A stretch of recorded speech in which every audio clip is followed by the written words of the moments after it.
Right. Welcome everyone to Scareticulous. So, we had the Dexter season finale.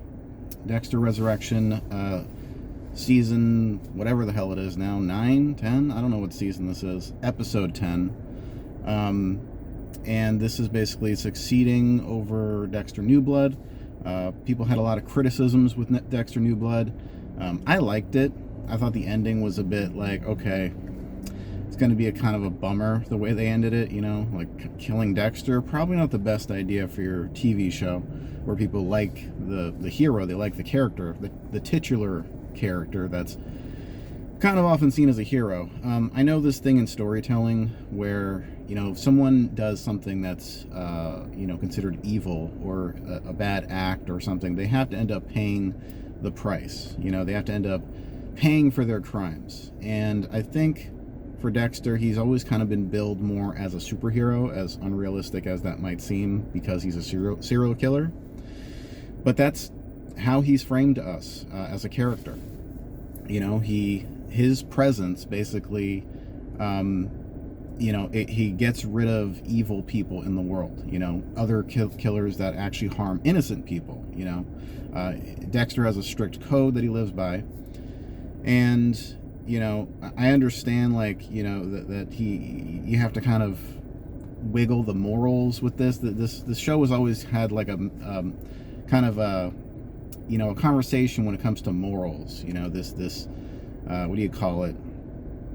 It's like this theory that they have, is Dexter like a good person? Is he a bad person? Technically, I think he's in the gray area, right? And I think people like to kind of debate about that, and that's what makes him interesting, right? Because we don't really know. So the question is, did this season, A, live up to the hype? B, did it fix issues from the last season, Dexter New Blood? Did it fix issues from the last show, Dexter, where the final season, what was it, season 7, season 8, where people notoriously hated the ending to that season? It was just such a bummer, right? Where Deb dies and all that stuff happens. It's just a bummer. And then he winds up as a lumberjack, and we're like, what the hell? What's happening here? We didn't get answers to those questions for what? I don't even know how long. 10 years? Something like that. Some ridiculous amount of time. And then when we finally did get answers, I think people were like, okay, we still have problems with this, because you're giving us things, but and it's interesting to watch, but you're also kind of creating more problems, like the introduction of Harrison. And Harrison as a killer, is he gonna fit into Dexter's shoes? He's gonna fulfill those shoes? Is he gonna be like Dexter and kind of be this serial killer that is unfeeling? And is he gonna basically wind up the same way with a dark passenger and all that? And I think in this season we have a pretty definitive answer for that. And no, Harrison is not going to fulfill Dexter's shoes. He's not going to be like a replacement. You can't replace Dexter. I think they were trying to kind of set that up and try to say, okay, now we're going to follow Harrison. I think there was even stories about that, if I'm not mistaken.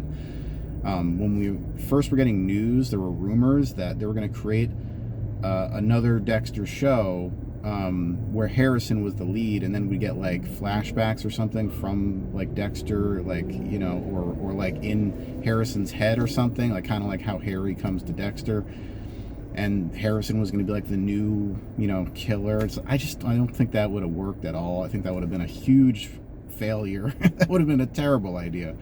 Good thing they just got Michael C. Hall back, and hey, can we just knock it out of the park for this next season and just make it a really great fucking season?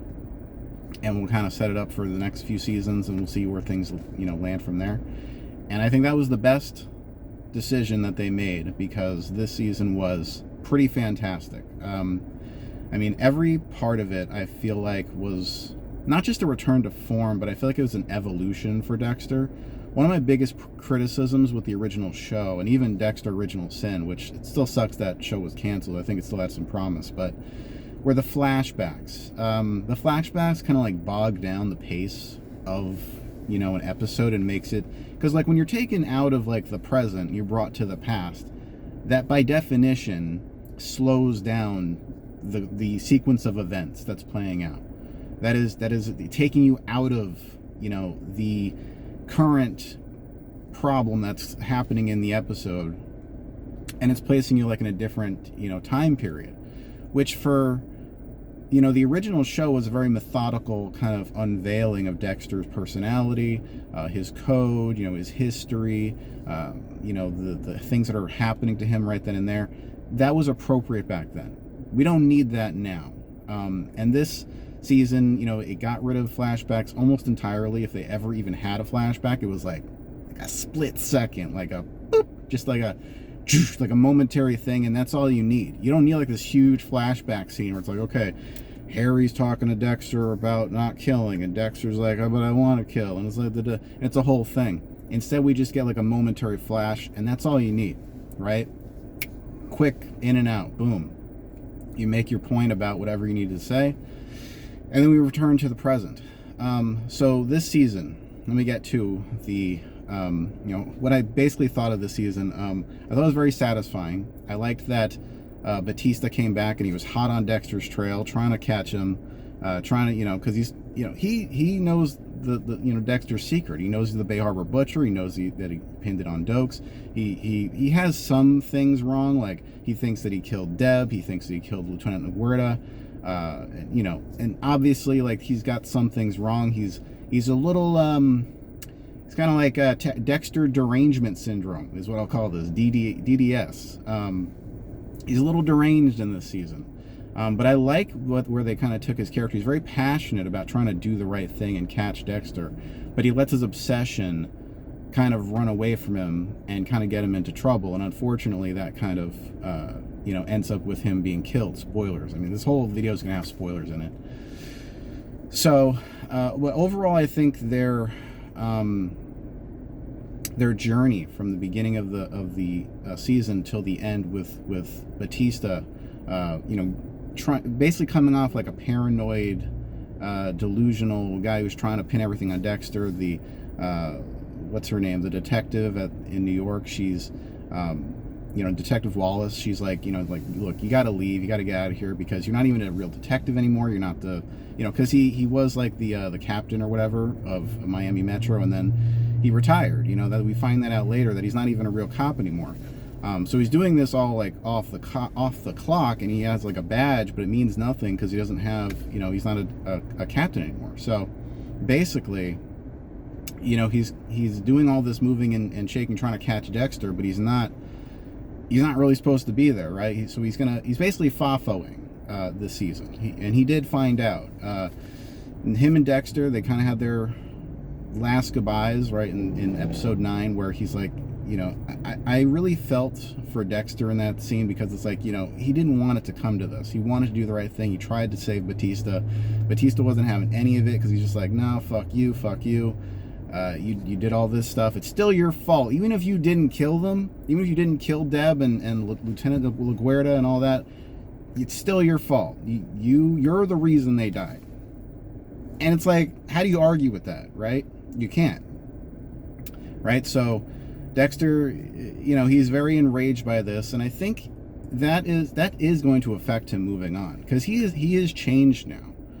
By episode 10, you can tell, because when he finally gets Prater laid out on his table, right, which I'll get to that in a second, he doesn't end up, taking a blood sample for his slides, for his trophies, because he said he doesn't want to remember. He doesn't want to remember Prater.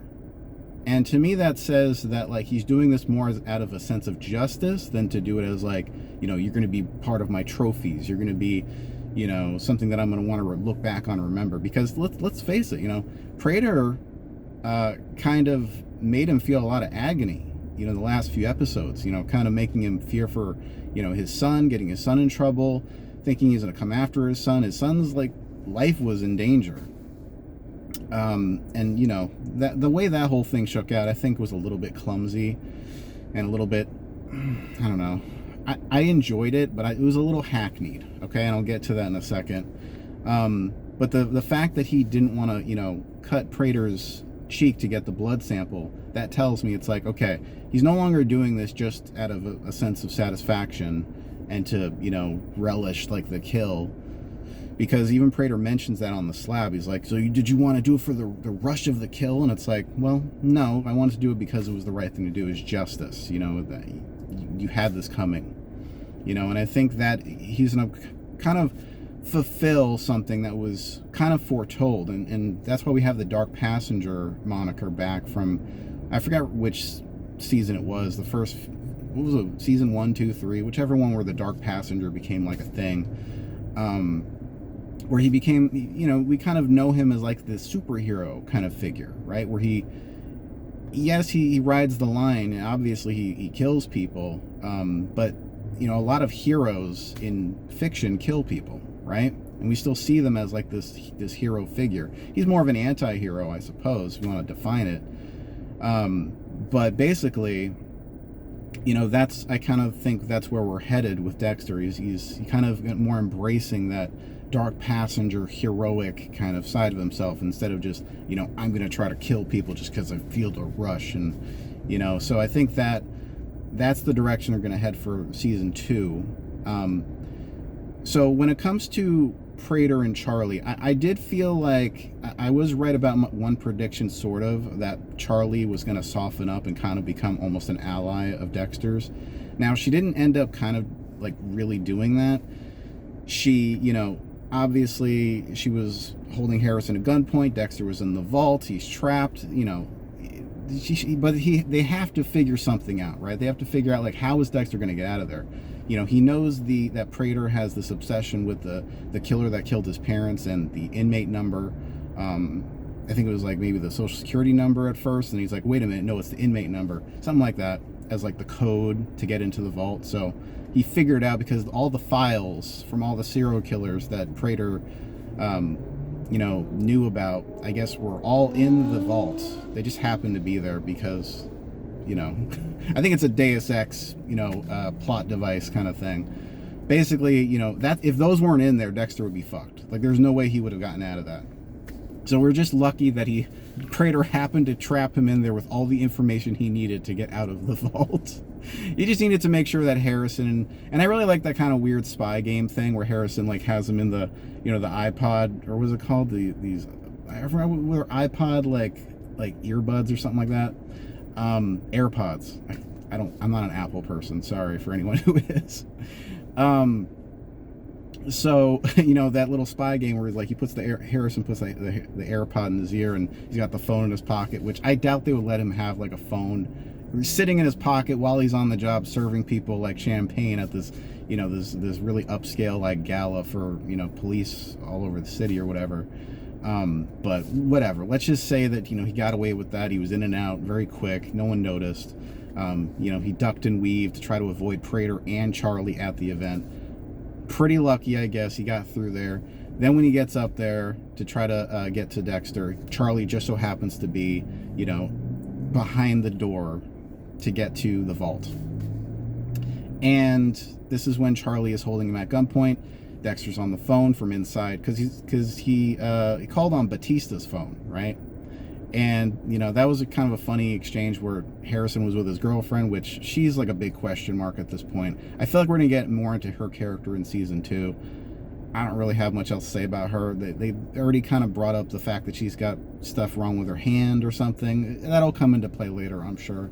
They made a weird point about that. It's like, okay, that's kind of weird. I just felt like some of like the plot devices and things, little plot things, were a little clumsily delivered, where we just hear like the shirt thing, right? Like the Detective Wallace's partner is like, she's like, oh, your shirt cuff is shorter than your other shirt cuff or something. It's like, why did you mention that? Why'd you bring that up? Strange. It makes you think that means something, and maybe it will be brought up like next season. Maybe it will matter. Maybe it has something to do with the Ripper. Everyone thought the Ripper was like, I'll get to that in a second. Everyone was wrong about the Ripper. Okay, I'm getting ahead of myself here. So at the vault, Charlie is holding, Harrison at gunpoint. Dexter makes a deal. He says, look, I have all this information here, all these files. I can send them to all the cops, and basically you're going to be fucked because Prater basically buried you in all this information. He basically set you up to take the rap for all these crimes. So, she gets pissed off. She lets Harrison go. And that's when, basically it's not like they're friends, not like she switched sides or anything, but she turns on Prater at this point, and then she has her little, confrontation with Prater in the lobby. Prater sees that Harrison, freed Dexter. Harrison tries to leave. Dexter's packing up like his things in the vault because, he's got to make sure he has his files and his thumbprint and all this other crap. He's just stalling for whatever reason. And obviously he's stalling because if he goes down with Harrison, he wouldn't have gotten caught by Prater on the security cameras where Prater is able to hold him at gunpoint. Dexter would have had, because, let's face it, Prater is a little person, okay? It's, I forgot who plays him, that guy who played Tyrion Lannister or whatever. It's kind of unavoidable. They don't really outright mention that he's, a midget, basically. But it does kind of come into play when you're in a physical kind of altercation with other people and you're trying to, capture them and all this other stuff. So he gets the jump on Harrison, gets Dexter to come back up. Dexter's just right about to leave the building. He has the bag. He's like, okay, Harrison, let's go. Let's get out of here. Calls up on the phone. He's like, okay, Harrison, I'm done. Prater's like, you may want to come back up here because I got your son. And it's pretty important. So Dexter hauls his ass back up there. It's just the most awkward thing. And at this point, Dexter gets up there and Prater is holding Harrison at gunpoint, and Dexter's trying to manipulate and convince him, look, you should shoot me because you'll be killing the Bay Harbor Butcher. What a great distinguished honor that would be, right? Because he's infatuated with serial killers. He likes to be around them, and he likes to have this honor of having anything to do with serial killers. So he's like, Prater, you don't have to kill Harrison. Let Harrison live with the fact that his father was killed, and he has to go tell live with the truth that his father was killed and it's the Bay Harbor Butcher and blah blah, whatever he's trying to do. And Prater's like, but I can't leave witnesses, right? So basically this is when Prater takes the gun and moves it to Dexter. At this point, Dexter kind of signals to Harrison. He's like, and I knew they did something weird with one of these episodes, because he's like, I'm sorry, Harrison, that I couldn't protect you, right? And a couple episodes back, Dexter tells Harrison, here, take this for protection, right? And we assume in this moment that Harrison's taking a condom or something. I knew because they didn't show the object that it had to be something else. Either it was a weapon or something. Now, I will give it to the writers. This was a pretty ingenious move to make it, one of Dexter's syringes, because that's when Harrison takes the syringe, stabs Prater. Prater misses with the gun, shoots the ceiling, and then he's out. Now, my problem is, I feel like the scene came off a little, I'm sorry, it came off a little hacky. I'm sorry, the way that it was filmed or something, it just felt unnatural. Oh, that was simple, that was too easy. He's just out like a light. There was no struggle, there was no wrestle. Literally Prater turns the gun to Dexter. Harrison takes the syringe out of his pocket, just happens to have it ready, right? Takes the syringe, stab to Prater. Prater shoots the ceiling, out. It literally happened in 2 seconds. What? That is way too good of reaction time. But anyway, fine scene, good scene, well written, well acted, I suppose. I'm not complaining so much. I think it was okay, that was a little too easy. There's another scene like that happened last episode where Prater shot Batista, and then he was trying to run out of there while shooting the gun awkwardly with Charlie trying to drag him out of there. Dexter's running after them to getting out of the vault, and then they get out of the vault and you see Prater waving at the bye. I don't know, there's something about it. It's just kind of cheesy, and the fact that Prater is a little person, it just makes it a little I don't know, one of these caricature supervillain types. It's like mini-me. Imagine mini-me, I'm sorry, I'm not trying to be littlest or anything like that.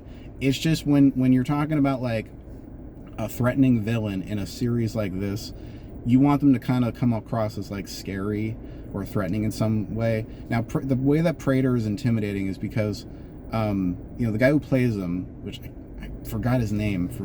God, I hate that. I'm so bad with names. Someone will say it in the comments.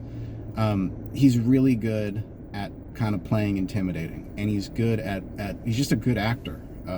He was great in Game of Thrones. And he can come across as intimidating, but at the end of the day, he's not physically imposing, right? He's powerful in this show because he's rich and he's a benefactor. He has people under his thumb. He's powerful, but I wouldn't call him like threatening or intimidating so much. So you really have to try really hard to like make him seem that way. And when he needs help from like, Charlie getting him out of the vault and like, kind of pulling him away almost like it's a kid like trying to play with like his toys or something, I don't know, it kind of undercuts the threatening kind of vibe and tone that they're trying to go for. Anyway, slight criticism last episode, but this episode, so finally, this is when Dexter makes his kill for Prater. I thought maybe he'd spare him because he basically, he had the gun with the fingerprints in there which proved that he killed Batista, but there's no body, right? Like Prater's not in there because Dexter chops him up, takes him neatly over to the the ocean, dumps him, right, like he usually does, and that's that, right? And it's like, and then the cops come up because Dexter puts in like the wrong pin or something like that, the wrong password. They come up, they'd see the whole scene, the whole vault. Like, oh my God, look, we have a officer down. Yeah, or former officer Batista, whatever.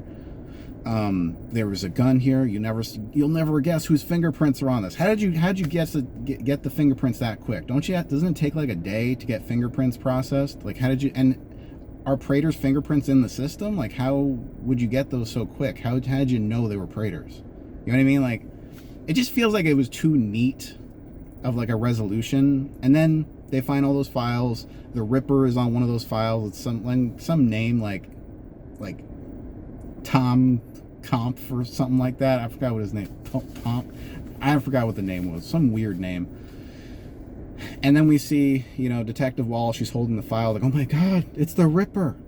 The Ripper's real name, because it says the Ripper on it. So that has to prove that's the Ripper, right? It's on the file. We don't know. We don't know if that's the Ripper. It could just be some guy. Maybe that's who Prater thinks it was. Maybe, because we don't know who this is. This is not a pre-established person on the file, like that name. So it's just some random person. We'll probably know more next season. They'll probably tell us more. But the Ripper and that whole thing leading up to this end of the season ended up being what I thought was a red herring. And I think I was right, because it's something that you're kind of meant to take your focus away from the main thing and make you think all these other things, so that you don't see what's coming with like Prater and Dexter and Harrison and Charlie and all that. You're focused more on like, oh, who's the Ripper? Is it her partner? Is it the Trinity killer's son? Everyone had like all their theories, right? They even thought that the girl that Harrison's with was the Ripper. I'm like, and then people were saying Prater was the Ripper because people's wounds were like at knee level or something. I'm like, you guys are really getting like carried away with all these theories. Like, you guys are crazy. I mean, I love it. It's great, but you guys were clearly being taken a ride. Like, there were red herrings just spitting at you, like, and maybe that's what all those little things were, with like the girl's hand, the guy's cuffs, the whole Ripper thing with the voice calls, leaving these abusive calls for his victims. Maybe all that was just like a red herring to make you think some other things, but I think they're gonna bring that back for season 2. They're gonna reveal who the Ripper was. We'll find out more about that.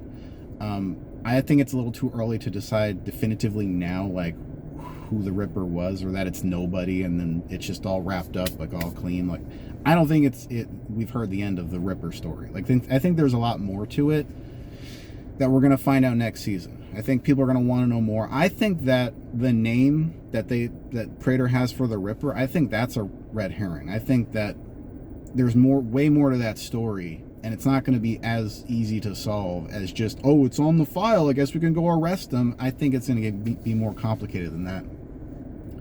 So overall, this last episode, I feel like it was really good. The tension with Dexter being in the vault was pretty exciting. I thought it was, it was tense because I was thinking, like, how is Dexter going to get out of there, right? Just so happens that Batista has his phone on him. Okay, that's lucky. And he reaches Harrison. Harrison goes over there. It's good stuff. Like, that is that central conflict of how Dexter will get out of the vault is really good. After that, after Dexter gets out of there, it kind of stumbles to the finish line. It gets there, I feel like it was a little clumsily handled, but I like the way they resolve things with Charlie, where it's like they're not quite allies, but Charlie basically got what she wanted out of it. She was able to, take her mom out of the city. They're moving back home, so she'll be safe. I think Charlie came off as like a sympathetic character because she had a mother to take care of, and the whole reason she was working for Prater is because he was taking care of her mother, and it's not like she's wanting to hurt people or be involved with all the serial killer bullshit. It's just that this is the only way she knows to protect her mom. Now, I don't know how that got solved and she's just taking her mom back home. I mean, you couldn't have done that before. I mean, why would you want to stay there unless you absolutely had to, right? Prater was taking care of her mother. Now how was her mother going to get taken care of? I don't know. We have no clue. Maybe they'll resolve that more in season 2. Maybe Dexter will get help from Charlie or something. I don't know. Maybe they'll just not even explain it. It'll be like Rita's kids situation where we never know anything about them ever again. They just get erased from the timeline. I'm sure we'll get more about Dexter's girlfriend. She'll become more a part of the plot. I liked how the resolution was Dexter kind of comes into his own in this, where we're meant to just kind of love him as this serial killer. Like, he actually faces the camera and he's like, I'm exactly who you guys want me to be. I'm Dexter. I take out evil people because you guys love it. And it doesn't matter what other people think. This is our little secret, which honestly Dexter's been speaking to us since the very first episode. So it's actually pretty appropriate. You might be thinking it's breaking the fourth wall, but it actually makes the most sense because, we've been there, the audience that he's sharing his story with since the beginning. I always kind of assumed that at some point we would reach like an end where Dexter's like telling the story, like this whole story. He's telling all of it to somebody, right? And like maybe he's in like a jail cell, or maybe he's like on death row, or I don't know. I don't know where they're going to try to end this. I always imagine something morbid because, I mean, what else are you going to do? I mean, we want Dexter to have a happy ending, but at the end of the day, when it comes to like a character like this, where they have done like evil things for the better, how do you end that character? How do you give them a satisfying ending? Do you make them like meet their karma, right, and their end, or do you try to like just bend the rules and give them a happy ending? Who's to say? I mean, the books that these are based on, Dexter's like an evil bastard, and I think like he dies at the end. So, I mean, I don't really know. I think the fans obviously want Dexter to move on. They want him to kind of live his life and be happy with Harrison. I think he realizes that with Harrison, he has to maybe be more careful. He has to kind of do things for different reasons now, and he does realize now that he loves Harrison, right? He actually wants to protect him, and the self-sacrificing side of him, that's showing love, even if he doesn't feel traditionally like how other people do. So overall, I think it was a good step up for Dexter. I hope they don't ruin it with season 2. This has happened so many times where like they'll have a really great season of a show and then they'll just squander it the next season. So hopefully we just go on up from here. If they keep the same writers from this season, I think that they'll be okay and they'll write like a very decent season 2. As long as they keep going in the right direction. There's lots of ways they can go. Al is in Wisconsin. Maybe Dexter's going to take a trip to Wisconsin and take Al out. I don't know. But they got lots of places to go. Dexter's got a whole, binders full of serial killers to investigate next season. So maybe he'll try to find the Ripper. I don't know. Maybe, who knows? We'll see. we will see what'll happen. I think this season did a good job of kind of twisting and turning and not, broadcasting exactly where it was going to go. It didn't telegraph as easily, like, for people where it was going to end or where it was going to lead. But it did end satisfyingly. So I'm happy about that. So overall, I'm going to give this season of Dexter 4.5 out of 5 skulls. I think it was very well done. Very satisfying to watch. Very entertaining. I liked seeing Dexter in the city. I wouldn't have guessed, but I think he plays well in the city.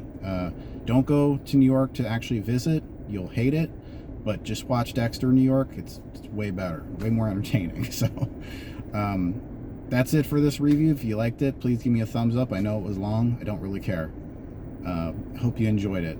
I will see y'all next season, hopefully, to review season 2. So we'll see. Have a good one, everyone. Later.